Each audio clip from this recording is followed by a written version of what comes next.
Long ago, in a quiet village in Madhya Pradesh, there lived a poor Brahmin named Vibhuti.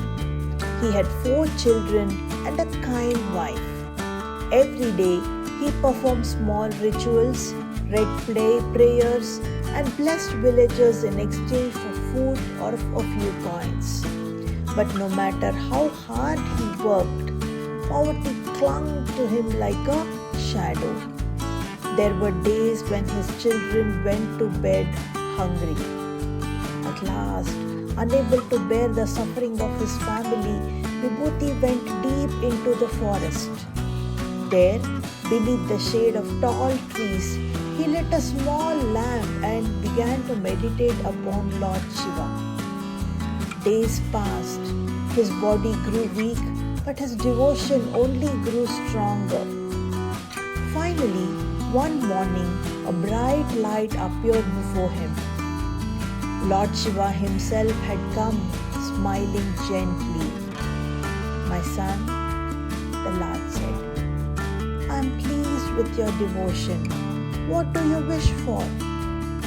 Vibhuti bowed low. "Lord, I do not ask for gold or jewels. Please grant me something humbler, a pot that will always remain full of grain so that my children may never sleep hungry again." Shiva raised his hand in blessing. A clay pot appeared, glowing faintly. "This will never run empty," said the Lord. Overjoyed, Vibhuti set off for home.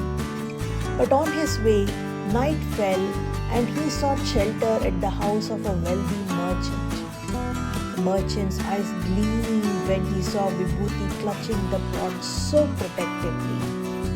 That night, while Vibhuti slept, the merchant crept into the room and swapped the magical pot for an ordinary one. When Vibhuti reached home, he called his family. "Come, children, our troubles are over." But when he lifted the lid, the pot was empty. No grain, no magic. His wife looked at him in confusion, his children in disappointment. Vibhuti's heart sank. Broken, he returned to the forest and prayed again. Lord Shiva appeared and revealed the truth. Smiling kindly, he gave Vibhuti a second pot.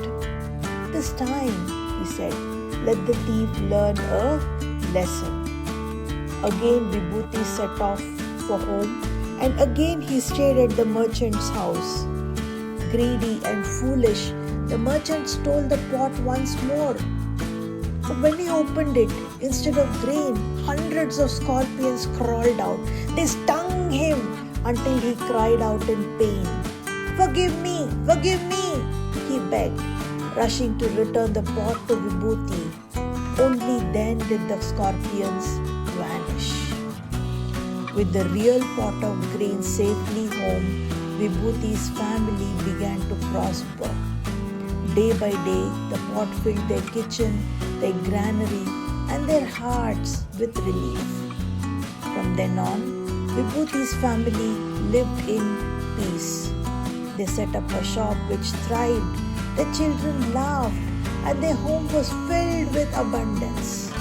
And every evening, Vibhuti folded his hands with gratitude, remembering that these blessings were nothing but the God's gift.